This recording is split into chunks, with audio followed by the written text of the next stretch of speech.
Today I want to talk a little bit about potted flowers, container gardening, flowers that you can either use on the patio or the porch, or even in those empty spots within a garden that maybe the flowers around it are waning. You might be between seasons.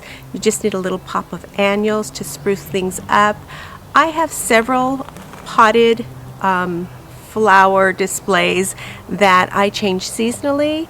And so today I just picked up a few plants when I went to Armstrong's the other day that I want to add to some existing pots, and I thought I'd share that with you.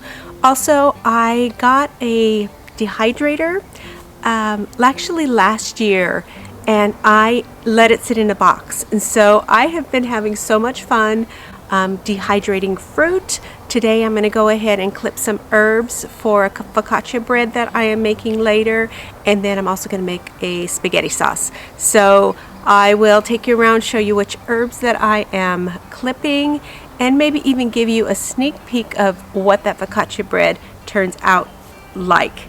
We'll see. It's my first time, and I don't know.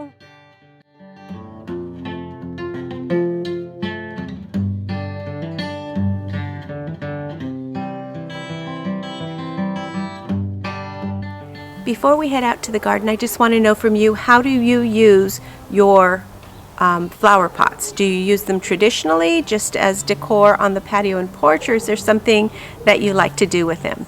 Share that with us all in the comments. I want to thank you right now, too, for your wonderful comments. I am going to catch up on those hopefully today, because it is going to hit near 100. So I know I'm not going to be outside, so I cannot wait to respond to you all. But that is all the chat I had for this morning. As always, thanks for stopping by. I have several pots throughout the garden. This first one here is a rose bush, just a iceberg rose. I have actually two of them in similar pots, and they do beautifully. The other thing that a lot of people I think now do, citrus trees in pots, because if you don't live in a warm climate, it's easy to bring them in for the winter. For us, that's not the issue. Space is more the issue. And then I have several pots around the garden just as entry points into a different section of the garden. This pot here actually takes us into the urban homestead area, and I just wanted something pretty as kind of a bridge between the two spaces. And of course, Jackson just got a haircut and he wanted to be in the video. The other thing that I have done is areas where we have gravel and I don't want to put something into the ground, I've added pots. This is actually a shaded area here. I put in a couple of hydrangeas that I found on clearance. It's actually under this big tree that shades the whole back fence area, and I knew it would get some filtered shade or some filtered sun, and the hydrangeas are a perfect fit right here. And of course, mint. We all know don't put mint in the ground because it takes over, so I have a small pot of mint as well. This is how you can use a pot, and of course it is not in a pot yet, to mask an area that you want to add something to on concrete. This post here is crying out for some sort of a vine. I found this Mandevilla vine on clearance for $3, I think. I found two of them. So I'm going to put it in a pot here, and then I will just train it to go up and over the patio area.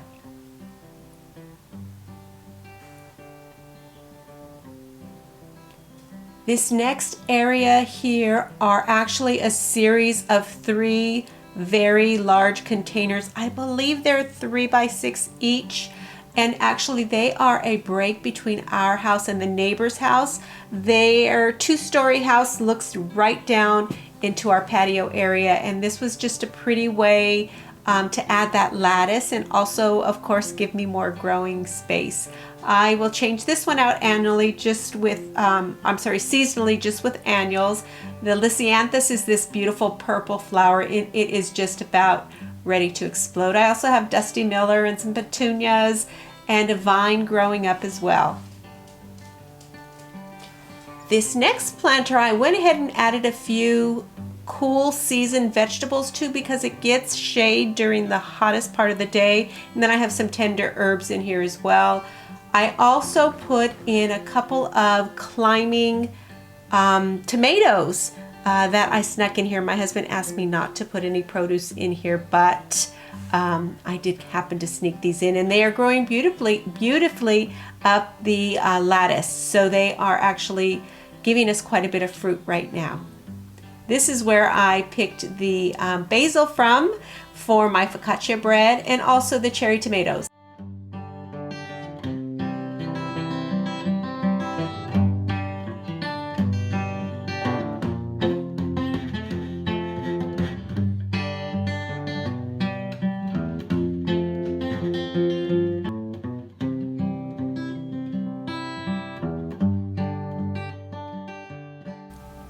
This last bed I just pulled out. I had calendula in here, but it was not faring well with the heat, so I pulled it out, and it's my next little project.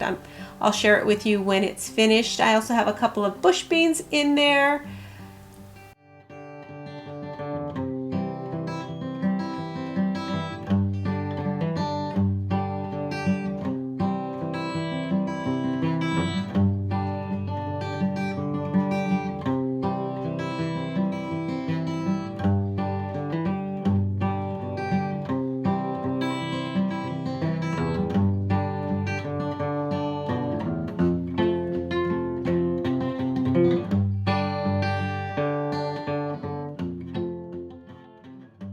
This section here is a strawberry pot, which is very traditional, great way to grow strawberries. Those are Alpine Strawberries.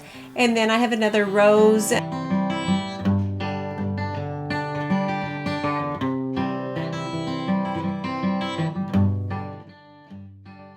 Hanging baskets are another great way to bring color through annuals. This is just Million Bells petunia.